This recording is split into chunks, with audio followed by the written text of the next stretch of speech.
Welcome to how Star Wars should have written it. This video's been a long time coming. I'm glad that you're here with me. Glad that I'm finally doing it. It is 45 degrees out here in beautiful Bascar. Right, that's where I'm shooting. Shooting from Bascar. Right, you like my Jedi robe? Huh? Huh? You can get one too if you have Amazon Prime. Okay, let me be 100% honest. This is not ideal. This is not the ideal place to shoot. There are dogs that are barking in the background. So I'm probably going to go inside right about now. And we're back. Hi, this is Justin Thompson again. Alright, so here we go with how Star Wars should have written it. First of all, foremost, I'd like to say, I'm not changing the title. Menace isn't a bad title. The title had nothing to do with this film being less than average, should we say. So you saw the opening title scroll. Let's get into it. Obi-Wan, Justo Tricell, and Qui-Gon Jinn are flying towards the international trade ship. They want to board. They want to talk about peace and love and harmony and all that shit. They board. They're not seen. They get attacked, right? They get attacked. They break out the lightsaber. They're just like, ah! Ah! Ah! Ah! Ah!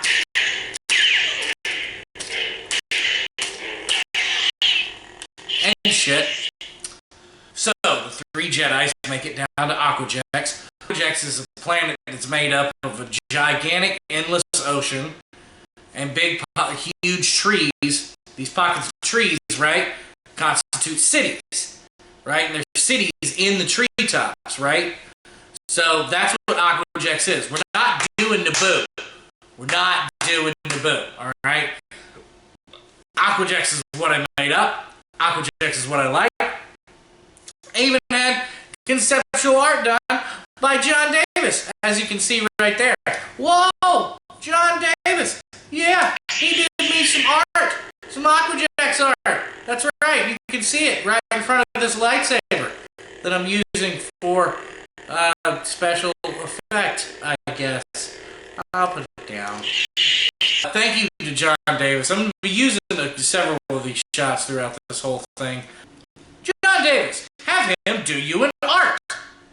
So, they get down to Aquax, right? Okay, and they sneak aboard the droid ship, right? The droid landing ship, and then they sneak out.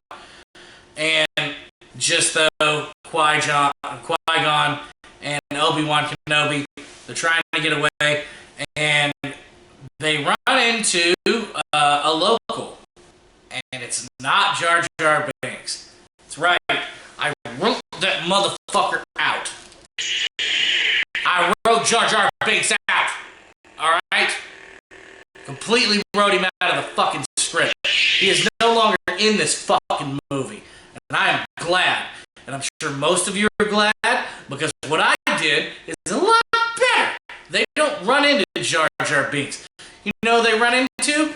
Gale Akbar. That's right. They run into some of the Mon Calamari people. Alright? They run into Akbar. Didn't you always want to see more Akbar? Didn't you? Because I always wanted to see more Akbar. I always thought he was a great character.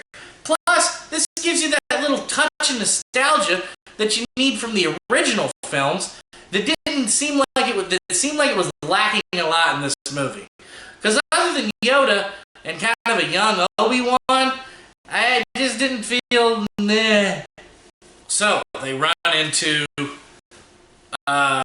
Gale Akbar, and Qui-Gon ends up saving its life. So, Akbar offers to take them to the city for sanctuary, right? So they dive under the ocean, and they just have those breathers. You remember that? You remember in the movie they just kind of have breathers for like no reason whatsoever? So fuck it. In my movie, they also have breathers. They just put it under.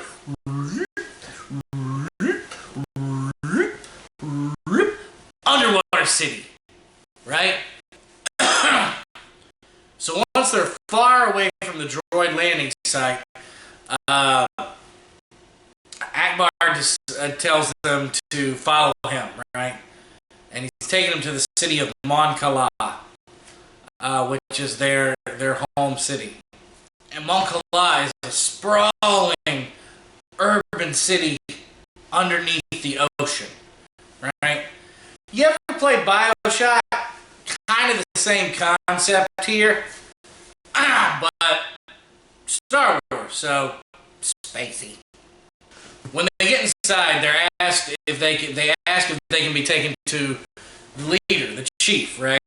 Whose name is Gubrick Skandin, right? And so they're taken to the chief, Gubrick Skandin of the Mon Calamari. And then they go through that whole speech saying, it's like, you need to help, right? And the Mon Calamari are like, we don't care about the Jackson, which is the name of people that live on Aquax.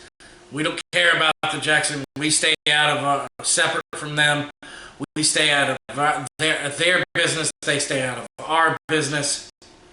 We're just neutral, right? We don't want to be involved in this. And Obi-Wan's like, but you gotta know, like, you form a symbiote circle thing. It's a circle of life. You must know this. And Gubrick's like, that was weird doing that Lion King thing, but okay. And then the scene pretty much isn't changed except for no fucking ridiculously goofy dialogue from any goddamn Gungans. None of that. None of that shit at all. The quickest way to get to where they need to get is through the planet core, right? So they offer him up a transport, and Gale Akbar comes along with them because he owes Qui-Gon a life debt. So they get in the transport and off they go. And then we flash to Sidious, right? He's talking to the Trade Federation. He's like, you need to control Amidala. The Trade Federation's like, we're trying. And he's like, you need to control her. I'll make it illegal. That type of shit, right? Then we flash back to Akbar and Qui-Gon and Jisto and Obi-Wan all in the transport, right? And they're going through the planet core, or at least trying to get to it. Okay, and then that fish thing still attacks him. Loved it, awesome. And then that bigger fish eats that fish. The fucking, like, Godzilla of Star Wars, basically, is what he is. He's Godzilla in Star Wars form. That thing attacks him, they go into the little cave in the planet core. Whoosh. And then they keep going, and the power goes out, of course, and just those fucking with the power, and it gets the power back on, and then that fucking, that electric eel / gar starts to attack him, and then they keep going, and they're trying to outrun it, right? And then they run into another one of those Godzilla things. They run into this gigantic crab, right? And the crab takes his claw and just grabs the fish. And mainly just because I want Akbar to go, it's a crab! Come on, you'll like that. Little bit of nostalgia there. It's a trap. It's a crab! But it's close. You'd have thought it was funny. Don't fucking lie. And then we flash to Amidala in the capital, right? Which is no longer known as Theed. It's now known as Drython on Aquax. And she's doing that sad stare out the window. By the way, Amidala's not played by Natalie Portman anymore. Because seeing this is my movie, and I love recasting people, I'm casting who I would have loved to see play Queen Amidala, and that's fucking Christina Ricci. That's right. I want Christina Ricci playing Queen Amidala. I think she'd have been good. I think she'd have brought more to the character. Yeah. So Christina Ricci is Amidala. So Christina Ricci is like staring out of the palace and doing that like lonesome, sad stare that. And she's seeing the droid army show up to the city capital, and there's nothing she can do about it. And then the Viceroy shows up, and they're like, "We have the Queen in custody." Rider, all that shit. The droids are fine. I like the droids. Alright? They're fine. Then we flash back over to Akbar and the gang, and they've arrived in Drython, right? And the transport comes up out of the water, and right under this big, huge tree, and they fucking start scaling the tree. That's a scene we actually see all of them scaling these trees. And then we flash over to Christina Ricci, Amidala, and the Viceroy talking. And he's like, "You're going to sign the treaty." And she's like, "No way, Jose." And he's like, "You know, to suffer your people, maybe it'll make you want to sign it." She's like, "I doubt it, bitch." And then the Viceroy's like, "You take this bitch to CB4. Calling me names. Skank ho." And as they're taking him, CB4, cell block 4, they get broken up by Qui-Gon and Jisto and Obi-Wan fucking doing the cool droid shit with the lightsabers. And just, they take it out and they just, wah, wah, wah, wah, wah, wah, wah. Kill all of them. And they rescue them. And then Jisto Tracella's like, "Hey, Amidala, how you doing?" And she's like, "Oh, I'm doing pretty good, I guess." He goes, "That's good, baby. Maybe you should come back to my place sometime and I'll show you my hot saber." And she's like, "I thought those are called lightsabers." And Jisto's like, "Yeah, they are, baby." Slightly creepy, but kind of funny at the same time. You see what I'm saying? Alright, can I just not fucking lie? I'm Jisto Tricell, alright? It's a fucking dude who looks like me, okay? He's got a beard, he's kind of fat, that's it. I'm Jisto Tricell. That's right. I am. You wanna know why? Because I wanted to put myself in a fucking Star Wars movie. That's why. Do you have a problem with that? Do you? Because I don't give a shit. Just like George Lucas didn't give a shit when he released this fucking thing. And Queen Amidala's governor's like, "Looks like the negotiations failed." And Qui-Gon's like, "Hey, listen here, you fucking space grandpa with a prog rock beard. Alright? They attacked us. We had to fight our way out. They were shooting at us and shit. Alright? We had to do shit. We had to fight for our lives. They didn't just lead us down some back stairway through the square, and I was kind of embarrassed like you did, fucking space grandpa. So why don't you back up?" And space grandpa's like, "Why?" He goes, "Because you're standing on my big force-having nuts." And then space grandpa's like, "Well, I'm sorry, but we didn't know, because they knocked all of our iPhones into the water." And then Qui-Gon moves and he goes, "Well, then let's just fucking leave. Let's get off of this planet. You guys are dicks. Amidala, you're coming with us." And Jisto Tricell's like, "Space, yes." I like Christina Ricci, okay? I do, personally. Alright? That's why she's in my movie. That's why I'm a Jedi. That's why I'm kind of fucking with her. You know? I like Christina Ricci. Alright, I always have a crush on her. Yeah, there, I said it. I don't give a shit. Ever since fucking she was Wednesday Addams and shit. Christina, if you can hear this. You know what? Fuck you, I can dream. So then they go into the hangar, right? And they just make quick work of some droids. And Christina Ricci, Amidala, is looking pretty at 10 and just don't trust Tricell. And he's like, yeah, baby. He's like, and just goes like, yeah, baby. Mm-hmm. What? Oh yeah. Another droid. What?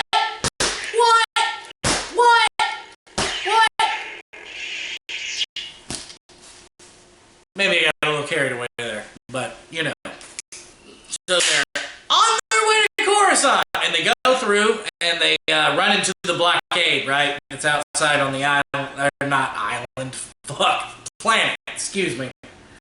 So they get shot at, right? And this is where we're introduced to R2-D2. Him and like 4 droids go up and try to help fix the fucking ship, right? And R2's the only one that survives. And he fixes the ship. I just say that I think Star Wars really is about R2-D2. I think the whole series, all the characters and everything, is a very veiled, thin attempt for you to not see the real hero of this series. Without R2-D2, nothing would ever happen, ever. He is the savior of at least 2 or 3 times in the movie. He is the savior of saviors. He has done more saving than anybody. He has saved Obi-Wan, Qui-Gon, Justo Tricell. He has saved Anakin Skywalker. He saved Luke Skywalker, Han Solo, everybody. This dude has saved everybody in the Star Wars universe that makes a shit. Right? Saved every single one of them. This whole series is about that dude. Every bit of it. And it should be. He should be more commended than he is, because he's not. He is not recognized like he should be. And I think that's a fucking crime. Well, the hyperdrive's leaking, so they can't make it to Coruscant. And Justo Tricell is like, what if we go to Bascar? That's right, I'm not doing Tatooine. Alright? It's the home planet of Justo Tricell. It's a jungle planet, right? Rivers and jungles, lots of that shit going on. Lots of wetlands, right? Like swampy wetlands. And Bascar is also controlled by the Hutts. And I know what you're going to say, you fucking nerds. You're going to be like, how can the Hutts control 2 planets? These are just gangsters. Because here's the thing, motherfuckers, alright? Gangsters always have their hand in other shit. What do you think? What gangster hedges their bets on one fucking enterprise? Fucking bad ones. That's what. Alright? Let me just give you a list of some shit. Bootlegging, casinos, girls, fixing fights, fixing horse races, running numbers, shaving points in basketball games, shaving points in football games, shaving points in baseball games, things falling off of trucks, untaxed cigarettes, untaxed gas, heists, bank robberies, capers. And this is all shit that you can get into just on this planet. What makes you think that in the fucking universe there's a whole plethora of shit to get into? Let me tell you this. Jabba the Hutt has some badass space coke. Look at me. I'm serious. Anyway, so they're there, and one guy is like, I don't like that we're gonna go to Bascar. It's controlled by the Hutts. And Justo Tricell's like, oh yeah? Well, nobody even knows your fucking name. Which means you're gonna have very low sales on your toy. So why don't you shut the fuck up and let us high-number toy people fucking figure this shit out. And he's like, you know what? That's going to backfire on you, because while I will not be I am an unpopular toy now. In 20 years, I'm going to be a highly sought-after toy, while you're still going to be worth $5.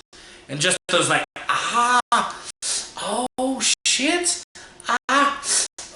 burn, fucking true, burn.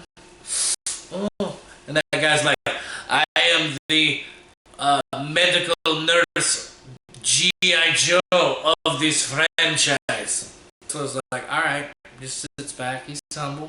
He's kind of humble about it, he just... And off to the Bascar and they go. Then flash over to the Viceroy, and the Viceroy's like, the Queen has escaped. Somehow they're space Japanese, I think. And Sidious is like, I am going to send Darth Maul. Darth Maul will find your rules. Then we rejoin our space wizard friends as they're landing on the outskirts of a settlement in Bascar. Right? As though they're not to draw attention from the Hutts. This planet is actually controlled by Misha Hutt, which is a female Hutt. Because fuck it, why not, right? I want to see a female Hutt, like a slug with kind of boobs for no reason, like slight boobs, not too much, just that's it.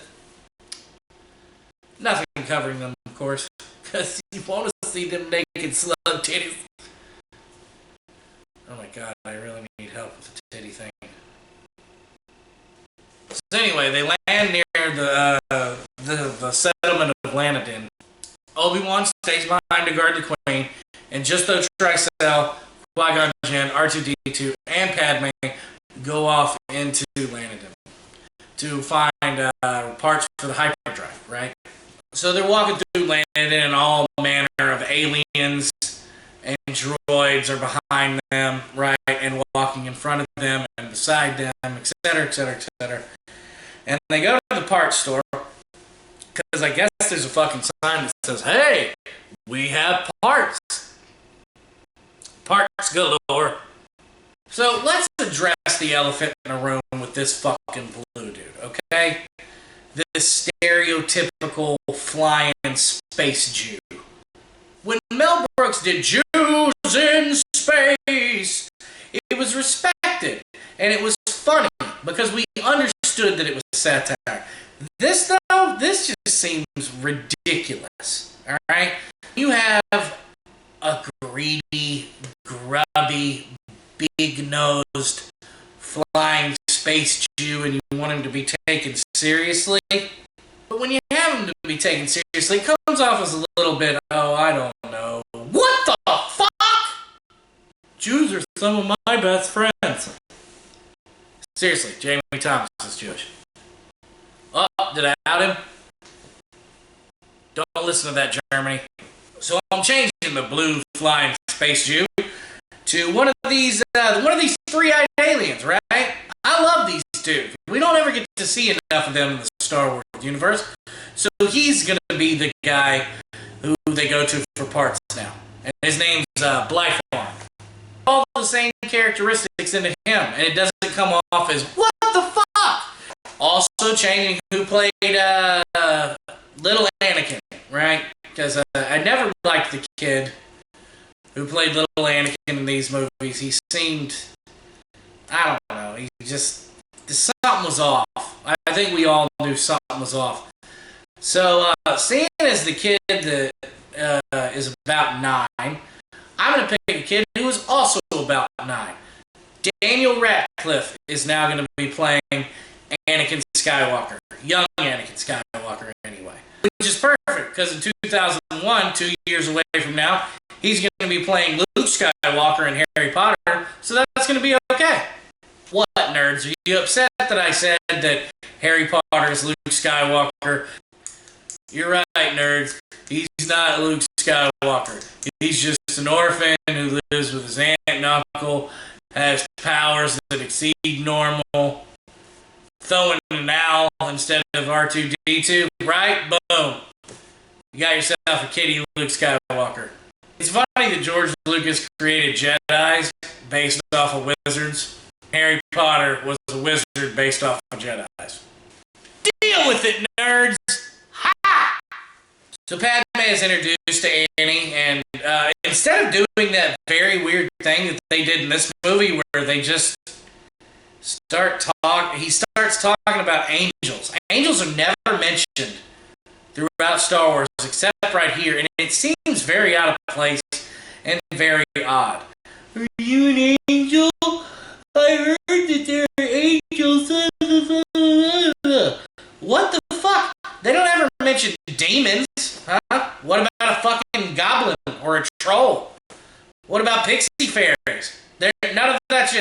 mentioned either. Seems very odd for Star Wars universe. Here's how you change it. All you have to do is have little Annie go, "Are you a Physon?" And Padme's like, "What's a Physon?" And Annie's like, "They're the most beautiful creatures in all the galaxy, but also one of the most cunning, because it's said that Physons can make men fall in love with them with just one look." You see what I did there? I created a whole new race of people. Didn't say she was an angel.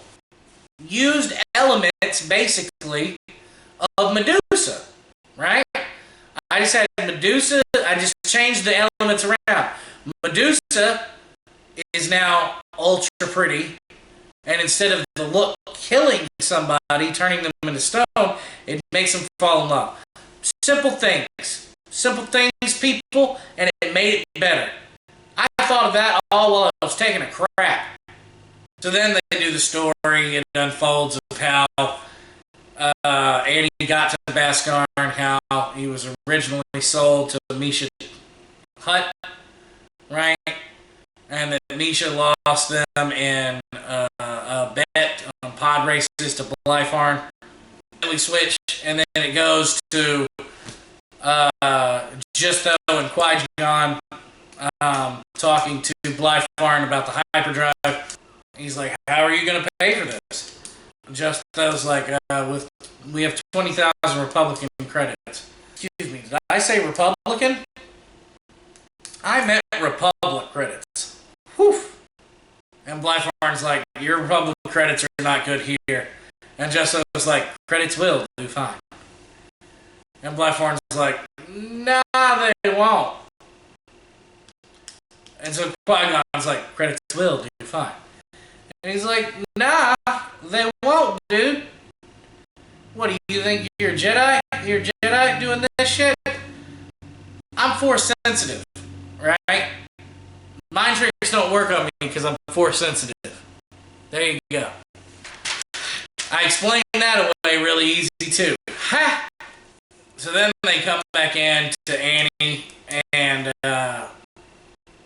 Padme and R2 and Akbar all sitting there.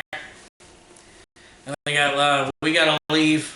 We gotta come up with the money to get the hyperdrive. And Akbar's like, "This is crap!" I did a second one. I know, it's probably too much, but I don't care. A little cheese is okay in my Star Wars. Just a little. Just a little. They begin to walk through the market, and Akbar accidentally trips over somebody and runs into a table and spills a drink on Sebulba, right? Which starts a fight. But an actual fight, not that pussy shit that happened when Jar Jar did it. No, Sebulba knocks him down, right? And then Akbar fucking throws him off into a chair, and the chair breaks. Sebulba runs head steam at him. Little Sebulba running at fucking General Akbar, right? Or Admiral Akbar. He's not an admiral yet, but running towards him, jumps at him, and Akbar fucking does this judo throw on him. He jumps at him, and he's like, boom! And they both go body slamming through a fucking fish cart. And then it gets broken up, and Annie's like, "Hey, Sebulba, you little son of a bitch, don't die, because I want you to race me. Pod racing, brah." And Sebulba's like, "Listen here, brah. If you weren't a slave, I'd crush you, brah." Anakin's like, "Bro," and Sebulba's like, "Brah." And everybody else is like, "Huh?" Then Sebulba's like, "I'll see you at the pod race." You know, with Dougie and gibberish. Then Annie's like, "That's Sebulba. He's a very dangerous Doug, blah, blah, blah." Then Obi-Wan and Mr. High Value Toy receive a message from Aquax. As soon as a massive rainfall starts to fall down. So Anakin offers them up shelter, right? He offers them up shelter from the monsoon that's about to happen, and he takes them to his place, which is actually very beautiful. They live in these very beautiful homes that are like built into the side of this mountain with this waterfall. Like here's the homes, and the waterfalls are cresting over the homes. They're built into the mountain, almost like adobe housing type shit, right? But they're really low cost. Like nobody lives there a whole lot, except for poor people because it's always kind of wet. Not like constantly wet, but like just enough of regular wetness to piss you the fuck off. Then we get the Padme and Annie scene where he's showing them C-3PO that he's building. That's fine. We can just leave that scene completely. There's nothing wrong with that scene. R2 and 3PO have some good interactions there with the, oh my god, C-3PO, human cyborg relations. It is very nice to meet you, R2-D2. What do you mean naked? My parts are showing. It's actually a good scene. Not everything that's been done in these fucking movies is bad, alright? There's just enough bad to fuck up the good, alright? And then there's the bait transmission scene where they receive the transmission and Space Grandpa Governor of Aquax is like, the death toll is in the thousands. You must come back and sign the treaty. And Obi-Wan's like, it's a fucking trap. Do not send shit. This is bullshit. It's a decoy. Don't do anything. That seems fine too. Leave it. Then we flash to Coruscant, where Sidious is talking to Darth Maul. Our homing transmission was received. They are on the planet of Bascar. Go there and locate the ship and the Queen. And here's the thing. Darth Maul doesn't say shit back. Darth Maul doesn't talk at all. Alright? That's what I'm doing in my Star Wars movie. Darth Maul never talks. Because you want to know why? It makes him a fucking scarier character. Alright? If he just never talks, he's completely mute. What made Jason so fucking scary? What made Michael Myers so scary? Was it the fact that they were undead zombie killer things? Sort of, but also the fact that they didn't talk. That there was no reasoning with them. That there was no way of getting them to come down off of what they were going to do. And so having him mute, just with the face and the looks, but never saying a fucking word. That sound awesome? Fucking right it does. Because it makes him more ominous, more scary. Then they sit down at dinner, and he's like, oh, pod racing. And Qui-Gon's like, oh, really? And just those like, you must have them Jedi reflexes, dog. Ah, dog. And Andy's like, well, I think, Joe, I'm the only human that can do a pod race. I'm the only one that's got fast enough reaction time. So then the plan is concocted with the pod race that they're going to offer up Annie's pod, right? But act like the Jedi's on it.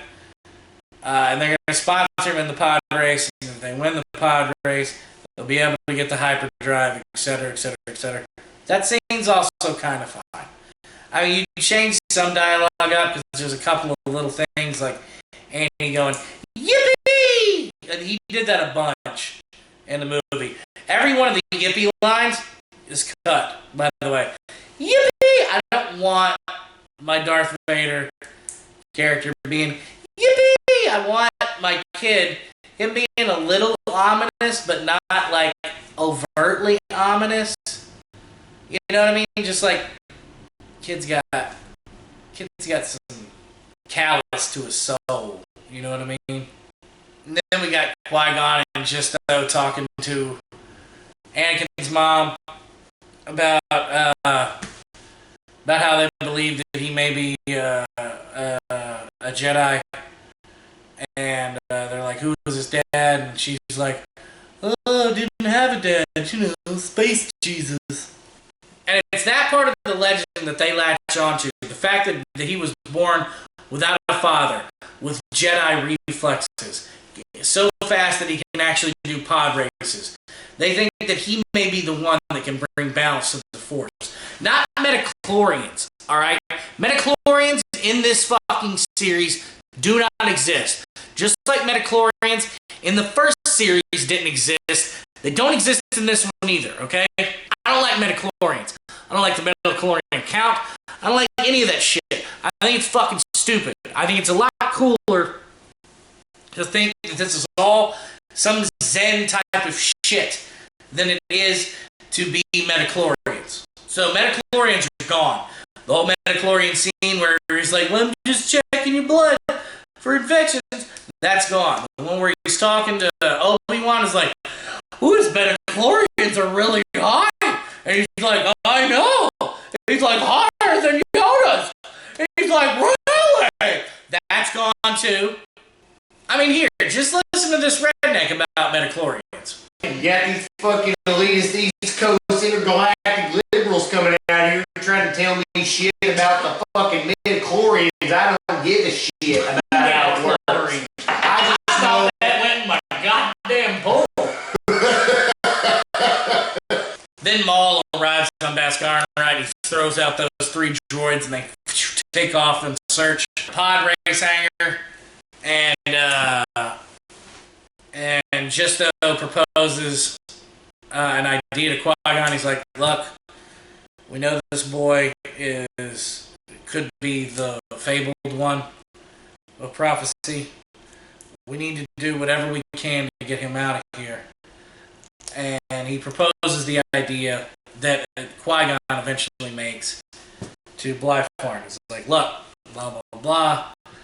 If we win, I get the boy. If we lose, you get my ship, blah, da, da, da, da. Either way, you win, etc., blah, blah, blah. And he's like, we'll roll for it. Red for mother, blue for boy. And rolls, right? And Justo was like, do, do, do, do. Fucking switches it while Qui-Gon keeps eye contact with Blyfarn. Just... And it turns out blue, and he's like, it doesn't matter because you're not going to win the race, blah, blah, blah, blah, blah. Then we see another scene with, like, the fucking droid searching for the ship and shit.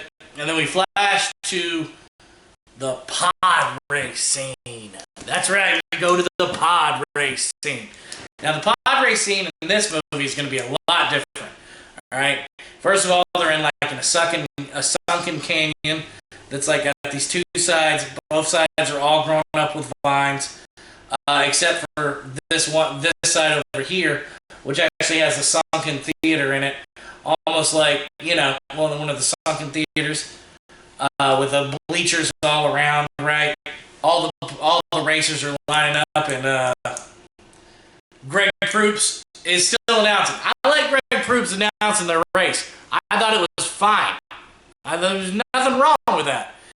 And so he's basically saying a whole bunch of goofy space names and then the names of their ship. There is Mondro Tarnit, okay? He is a 2-time winner of the pod race, and his Barfer 4 pod racer. There's Malistar Ballastar, KB for short, and he is racing the Rogued Bug, and he is a former winner of this race. There's Sebulba, the 5-time winner of this race. He is a Doug, he is little, he is small, but he is fast and he is mighty. And there's little Anakin Skywalker, a local boy. You know what? I always thought that was a bullshit intro. As a comic, I fucking hate bullshit intros. And that's what they gave Anakin in this movie. They gave him a bullshit-ass intro. You could have made anything up, said anything, and you're just like, hey, this guy is from here. Welcome him to the stage. The worst is when the fucking people say your name and then go, let's get him up here. So the next guy, right? This is just don't try yourself. So, yeah, come on, let's get him up here, right? And there's Buffin Coruscant in the Bontal 1, the 3-time winner of the Boston pod race on Tatooine. Anyway, all the space names aside, then Misha Hutt comes out, right? Because she's the grand marshal, basically, of the race. And she comes out, and she's sitting next to one of those dudes, like from Return of the Jedi. What did I call him? Count Dicula? The fucking head? That dude with his fucking Marilyn Manson goth gloves. That's right, Count Dicula. And Sebulba like sabotages Annie's pod, right? And then the race starts, and off we go, and everybody leaves, and Annie's still stuck. I like that part. I like that scene. It makes the redemption even better. So Annie's stuck, fixes it, off they go. They race through this canyon, right? That actually is on a river. Like, so the canyon's on a river, both sides, and they come out off of the river into swampland, right? And in the swampland, there are all these fucking rock formations that are grown up, almost, you know what? Almost just like the original movie, except they're grown up, they're green, they have things hanging, they have like vines and leaves and all this shit hanging from them, so they look like little exits. You don't really quite know what's behind any of them, right? Because they're all kind of covered up, and they're racing through them, right? And one dude gets taken out almost immediately by one of these things. He goes through it, and then immediately following it is another gigantic rock, and he just smashes into it, and he blows into oblivion, right? And then Anakin's trying to catch up. He's trying to get back up to where they're going, and after the swampland, the river converges back, right? And it leads them into a cave, right? And the cave has all this blue algae on the wall, right? All this blue algae that fucking glows in the dark. So even though you're in this cave, you fucking see all of these racing pods in this blue light, and there's swips and turns and fucking stalagmites and all that shit hanging. One of the dudes gets taken out by a stalagmite, right? Because the Bulba bumps him and goes right into one. Boom, he's done. And then it goes back into another little canyon, right? Except it gets really, really, really small. Like, it gets really small, and there's even a turn where they have to do like this, right? They have to go, whoop, and that takes out another driver. That turn, that whoop, because fucking, they go, and like, Sebulba's doing this, then all of a sudden he turns, and at the last second, the guy doesn't. Just smash, boom, right into that. Boom! And Annie like flies through the explosion, right? Pretty cool, huh? He's like bumping with this other driver, right? And they're bumping back and forth, keep bumping, and Annie's like flipping over the top of him. They bump and bump, and all of a sudden they come out, and like the canyon starts to get a little bigger, more green all over the walls, more water. The canyon opens up, right, into a big gap, and they're doing this wide fucking turn, this big wide turn, which is actually a hazard at the time, because there's these herding animals that are fucking going across this big turn, because instead of the Tusken Raiders shooting, I think it's more funny if one of them hits a space cow. So after the turn, there's that road that's like blocked off that goes up like this, and then there's this road. So everybody goes on this road, and they keep going. They come out of the canyon. The canyon just fucking drops flat, the river starts doing this, expanding.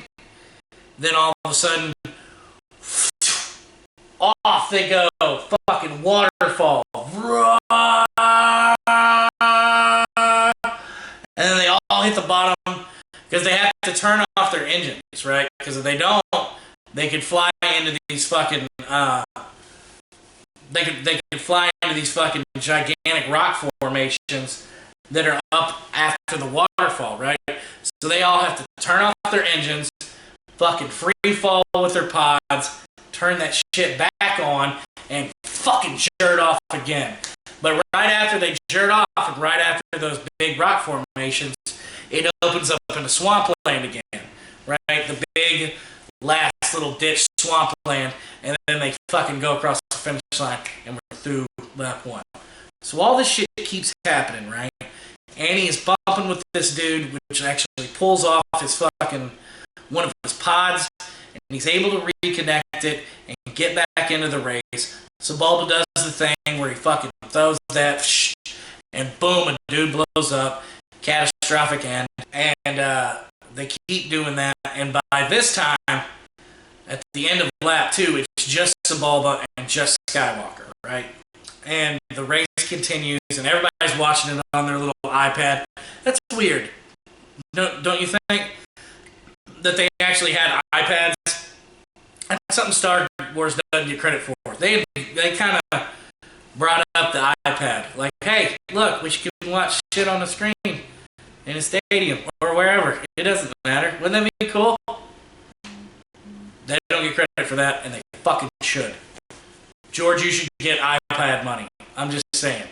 So finally, they're like bump drafting each other, just keep hitting each other, almost knocking each other into shit. So Bulba and Annie just boom, boom, boom, boom, boom, boom, boom. Then Annie's ship stalls, right, because that thing fucking flies off, and he starts to catch on fire, and Annie's trying to fix it, and which gives Bulba a chance to get ahead, and just he's choking, but he gets ahead, and he finally fixes it and shit, and catches back up to Bulba right where they get to that point where it splits off, right? That access road that's blah, blah, blah. So he knocks him up on that access road, and that access road fucking goes up and ends like right at the waterfall. So he goes up, and Bulba has to turn his shit off and free fall. That way he can go back when he gets to the bottom, because if not, he'll hit these rock formations. Anakin soars over these fucking rock formations, right, and fucking lands ahead of him on the fucking swampland, the last ditch bit of swampland. And they fucking finally meet back up, and they catch, and same thing happens. Fucking their ships get connected, and then fucking all of a sudden it splits, which throws off fucking Sebulba's pod. Sebulba's out of it. He's finished. And he wins the race. Hooray, Annie. So Glyfarn's like, you knew the kid was gonna win, and Qui-Gon's like, yeah, I did. And he's like, you cheated me, you can't have the kid. He goes, you want to talk to me, Shahad, about this? Glyfarn's like, fine, you can have the kid. And so then they go back to the house, and Annie's like, Mom, I get to be a Jedi. I'm free. Actually, Qui-Gon and just inform her that. But he's like, I'm free. I'm going to go be a Jedi. And he's like, hugs and kisses and packs a bag. And then he's like, bye, C-3PO. I didn't finish you, but fuck off, dude. And then we flash to Qui-Gon and Jisto and Annie walking into the desert right by the ship, and all of a sudden Darth Maul shows up, and an underwhelming lightsaber battle ensues. Not mine. It's fucking dark when they're leaving, so a pretty cool looking lightsaber battle ensues. For some reason, when you have a lightsaber battle in the middle of the fucking day in the sun, it just doesn't look as cool. Out of the bitch! Alright.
So it's a desert still, but it's night.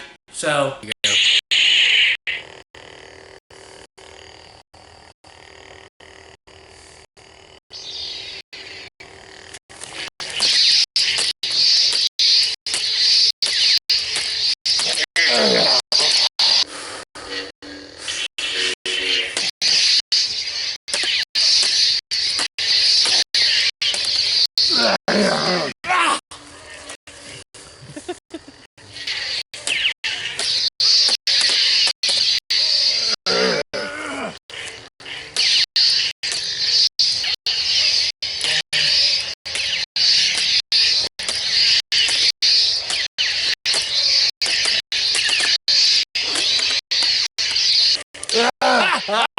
I fucking love my hands.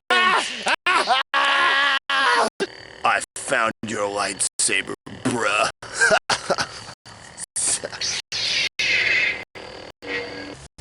Alright now, listen, alright? You got my lightsaber, I got your lightsaber. Yeah, right. bro, I know. Alright?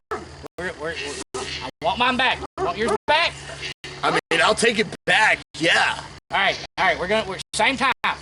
Same time. I go first, bro. I'm not going seconds. I'm not no goddamn sloppy seconds, motherfucker. Okay, on the count of 3. Same time. We're sticking in like double penetration. Wait, are we doing 1, 2, 3 and then go, or go on 3? We're not doing this goddamn Murtaugh rigged bullshit. Just give me the goddamn sword. Don't take your fucking saber.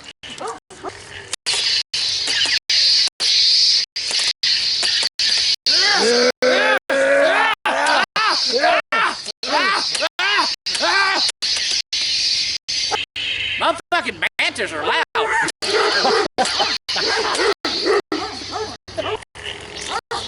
You believe in shit? Banters over there. Motherfucker. Can't even fight. It never ends. Oh, son of a bitch! Well, looks like it's just me out here. Where did he go? Hello? Is it me you're looking for? Oh, my thumb! Darth Maul and Justo Tricell and Qui-Gon are battling, right? And then fucking they pull the ship up and Justo and Obi-Wan jump on, and then off to Coruscant they go. We flash over to Aquax and the Viceroy is talking to the droid commander. The droid commander's like, we're getting into these underwater settlements that we hear are rumored. Viceroy's like, that's cool. And then the gang plus Annie arrive in Coruscant, right? They arrive in Coruscant, and they split up. Amidala's going to do her politics bullshit thing, whatever. And then they're going to, more important thing, they're taking Annie to the Jedi Temple.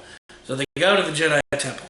And then Justo and Qui-Gon explain Annie and how they think that he is the boy of prophecy. And Yoda's like, no more than us you do.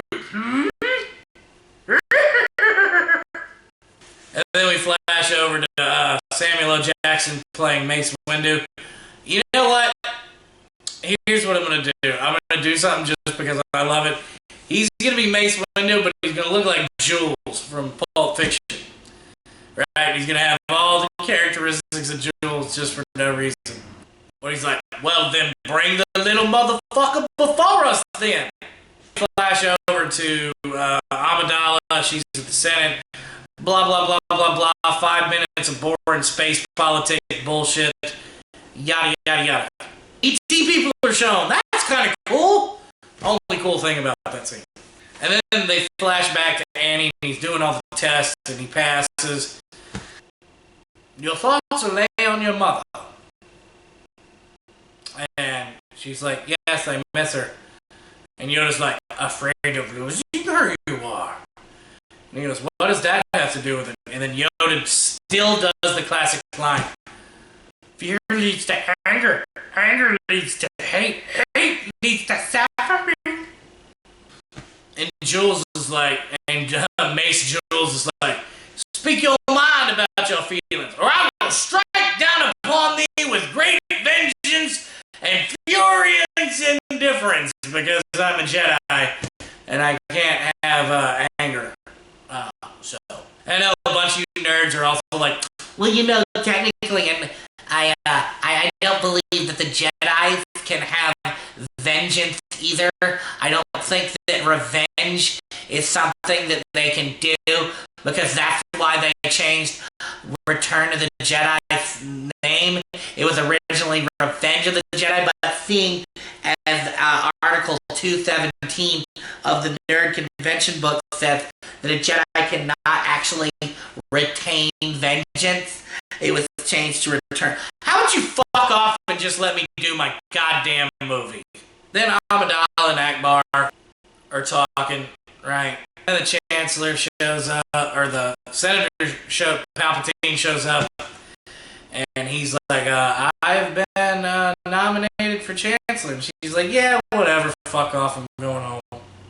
Then we flash to the Jedi Council with Annie, just though, Obi-Wan, and Qui-Gon all sitting there. And then Mace Jules is like, that motherfucking boy won't be trained by this motherfucking council. He's too goddamn old. Anakin's like, I'll take him on. Padawan, blah, blah, blah. Obi-Wan, he can face the trials, yada, yada, yada, yada. Mace Jules is like, listen here, bitch. You go with Amidala to the Aquax, right? You protect her ass and try to figure out who the fuck that Sith is. He's like, fine. And he's like, hey! May the Force be with y'all, punk asses. And then we see the Viceroy talking to Sidious about sending Maul to Aquax, right? So Amidala and crew, along with all the Jedis and R2-D2 and Akbar leave, right? They're leaving back to Aquax, and they actually land in an abandoned city, right? An abandoned treetop city, long since forgotten, hopefully off of the specs of the Federation. And then Akbar says there's nobody in the city of Mon Cala. They most likely retreated to the sacred city of Mama Cortan, which is actually located closer to the Earth's core. So they go there, and they're talking to Gubrick, Scannon, right? The chief of the Mon Calamari. And Padme finally reveals herself to be Queen Amidala, and then they're begging for help. They're just like, hey, please, anything for help, and please, please, please, please, please. And then Gubrick Scannon agrees. A third scene change, right? I've actually been wanting to film here for a long time. The actual road to get here has been flooded quite a bit of times. So this is going to be our backdrop acting as Aquax, right? Just pretend that this part right here, this part over here, right? That's not land, that it just keeps going water, but the trees are all there, all right? Is that fine? Cool. So we flash to the Viceroy talking to Sidious, right? And he's talking to Sidious. And he's like, we found that the Amidala ship on the scanners in the abandoned city of Lafana, and we're sure that we're going to get them. And then Sidious warns Maul, be careful with these Jedis. We don't know what they're up to. Be careful with the Jedi. Let them make the first move. You know, something like that. Then we flash over back to Amidala and Akbar and everybody. And Akbar is informed that for bringing the Aquax and the Mon Calamari together, that he has been made Admiral. See, that's how Akbar became Admiral Akbar. Then Queen Christina Ricci, right? She's talking about how that the battle is just a diversion for them to get into the palace through all these like secret tunnels and channels and shit, so they can get in there and then they can capture the Viceroy, right? That's what they're trying to do. They're trying to capture the Viceroy, so hopefully end this conflict. So the army assembles on Fog Front, which is a small fog bank area that is a permanent fog bank that is close to the capital city. And they've got their shield generators on the back of giant sea creatures, because this is all battles all taking place in the ocean right by the capital city. Just though Tricell, Obi-Wan, Amidala, Qui-Gon Jinn, and her forces are headed towards the palace. They make their way into the palace and start fighting off droids. Really cool fighting off droids, right? But very quick. Make their way into the hangar. And then a bunch of captains leave to take off to fight, to attack the Trade Federation warship up in space, right? Well, they leave Anakin in one of these little ships, right, for protection. They're like, just stay here. You're going to be fine. Just stay here. Then we flash back to the Mon Calamari, and they're all protected by a force field shield. And the landing parties of droid ships are showing up, right? Spitting out droids left and right that have propellers on the back up. That way they can zip through water and shit. And Akbar is commanding the helm of all the Mon Calamari. Then we flash back to the palace. So even though we're back at the house, it's a good thing, because it means I get to shoot the rest of this without wearing pants. And that's when just though Qui-Gon Jinn and Obi-Wan run into Darth Maul. Right? And that splits up Amidala, who goes off to find the Viceroy, and they stay there to fight Darth Maul. Darth doesn't say anything. He just takes out a saber and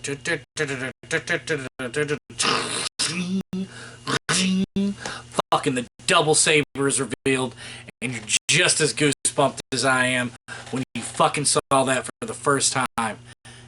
Even though you'd been sitting through this fucking movie, you're like, dude, shit's about to get real. And then Annie accidentally turns on the autopilot, and he takes off towards the Trade Federation ship. So now you have 4 fucking awesome things going on at once. You have the Battle of Foggy Front that's going on between the Mon Calamari and the droids. You have the Aquax battling the Trade Federation ship to knock out command to the droids.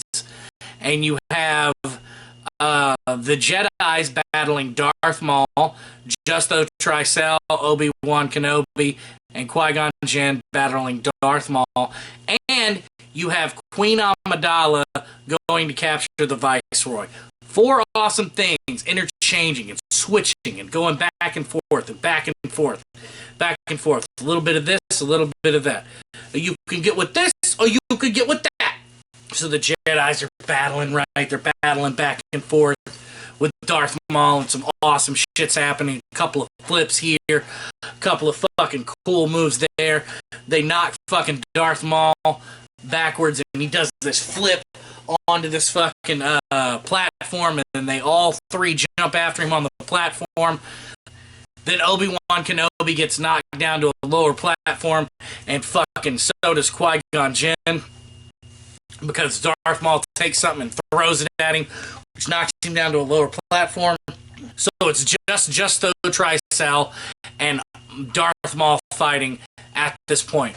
Which is the person who's me? Ah! So then all of a sudden they come to those fucking laser partitioners, right? They come to laser partitioners, and now it's just the Tricell and Darth Maul separated by 1, and then Obi-Wan Kenobi, or then Qui-Gon Jinn, then Obi-Wan Kenobi all the way in the back. And they're separated, and Darth Maul's just fucking steaming. Just walking back and forth with Justo Tricell. And Justo Tricell and him are having a fucking stare down. Just a stare down for the ages. Just a let's sit and wait. I'm gonna fuck you up. And then Obi-Wan and Qui-Gon are like, they're meditating and shit. And then we flash to Amidala being captured by the Viceroy, and them thinking that she's actually a decoy, when in fact she's not. So they go after the decoy, and then they capture the Viceroy. And then we flash over to Anakin Skywalker finally taking control of the fucking ship and crashing into the Federal ship, like inside the Trade Federation ship. Because honestly, guys, this is a good ass scene. It's a great scene, and I'm leaving most of it, okay? I'm changing a few things, but most of it's staying the fucking same. And then we flash back to the laser partitioners, right? And they start to open, and Justo Tricell and fucking Qui-Gon Jinn make it through. And then they fucking start battling, right? But Obi-Wan doesn't. The partition closes again, and Obi-Wan's stuck again. So Justo and Qui-Gon are battling fucking Darth Maul. And all of a sudden, fucking Darth Maul is battling Tristo like this. Then he fucking force chokes Qui-Gon and throws him up against a wall. Just fucking...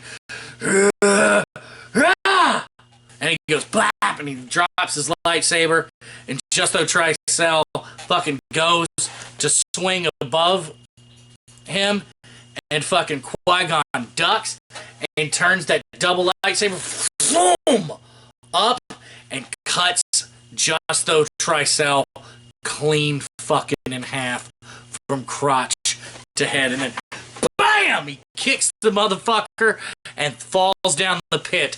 And then Justo Tricell splits apart and falls down to the pit. What a fucking awesome scene, right? Well, it's not over yet, kids, because Qui-Gon Jinn gets the fuck back up, and he's going after him, and fucking same way, stabs him right through the fucking stomach, right? So now Qui-Gon's down. Justo Tricell's down. Darth Maul is taking out 2 Jedis already. And Obi-Wan is laying in wait. And he's waiting. And the partition opens back up. And they start going at it. And fucking Obi-Wan knocks his lightsaber in half. So now he only has the one lightsaber. And they're battling. And Justo Tricell force chokes him and throws him up into the fucking ceiling. And then he's falling down into the pit. And then Obi-Wan grabs onto that one partition thing. And fucking Darth Maul kicks his lightsaber down the pit. Kicks Qui-Gon's down the pit. And then he leaves him there to die. And Darth Maul walks away. That's right, kids. Darth Maul wins. He fucking wins, and he survives. And Qui-Gon is laying there, and Obi-Wan finally gets out of the pit, and he's like, "Oh, Master. Oh, I'm so British." And the other one, Liam Neeson's like, "Well, I'm not British, but you got to train that kid, you know. You got to train him, son. You got to train him." And Obi-Wan's like, "Oh, I will, Master." Almost like Eagle, Master. Flashback to Annie starting to shit back up from the trade inside the Trade Federation fucking ship, and starts blasting it. Boom, boom, boom, boom, boom, boom, boom, boom, boom, boom, boom, boom, boom, boom.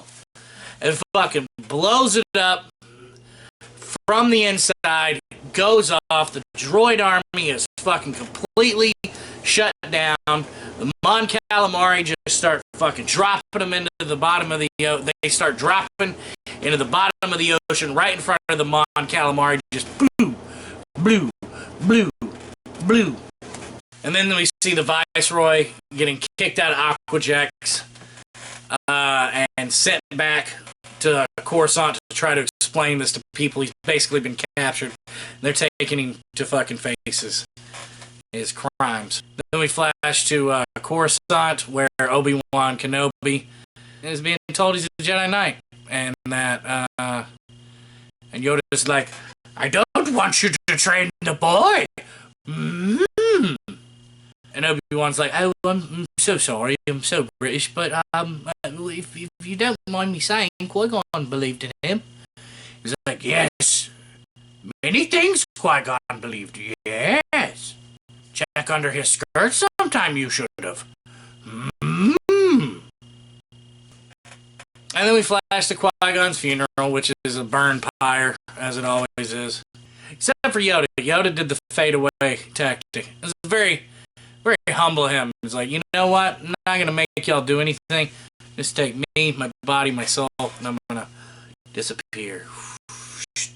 So then we're back on Aquax for the giant celebration with the Mon Calamari and the Aquax and people all celebrating in one of the hilltop cities, the central capital of all the hilltop cities of Aquax, and it's fun. Everything like fucking Anakin's got the new haircut, I guess, that fucking Jedis have to have.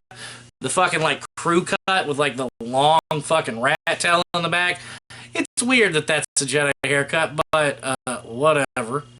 And then they give Chief Kubrick this like fucking ball thing, pearl globe. I don't fucking know. Everybody's celebrating and having a good time. Presumably everybody's getting drunk and laid, and then credits. That's how I would have written Star Wars Episode 1, The Phantom Menace. I think my changes were good. I hope that you enjoyed my changes. Follow me on Twitter at JustinComedy1. Also, my YouTube channel is X-Ray Nerd. Please go subscribe to it. Instagram is at AfroDragonHero, and you can follow me on Facebook under Justin Thompson. I also have a fan page on Facebook, Justin Thompson as well. It'll be a picture of me.